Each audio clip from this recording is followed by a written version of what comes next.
ಕಾರ್ಯಕ್ರಮ ಆಯೋಜಿಸಿದ್ರೆ ನನಗೆ ವೈಯಕ್ತಿಕವಾಗಿ ತುಂಬ ಖುಷಿಯಾಗಿ ನಾನು ಬಂದೆ. ನನಗೆ ಬುದ್ಧಿ ಬಂದಾಗಲಿಂದ ನಾನು ಬಾಬಾ ಸಾಹೇಬ್ರ ಲೈನ್ಗಳನ್ನ ತುಂಬ ಇನ್ಸ್ಪೈರ್ ಆಗಿ ಬದುಕ್ತಾ ಇದ್ದೀನಿ.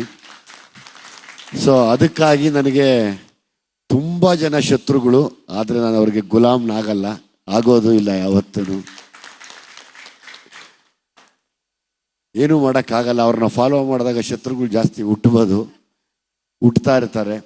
ಹಂಗೆ ಇರೋ ಜಾಗದಲ್ಲೇ ಹುಟ್ಟುಬಿಡ್ತಾರೆ. ಬಟ್ ಅಲ್ಲಿಗೂ ನಾನು ಗುಲಾಮ ಆಗಲಿಲ್ಲ. ಅಲ್ಲಿಂದ ಹೊರಗಡೆ ಬಂದು ಇವತ್ತು ಅವ್ರು ಬರೆದಿರೋ ಸಂವಿಧಾನನ ನಂಬಿ ನಾನು ಜೀವನ ಮಾಡ್ತಾ ಇದ್ದೀನಿ.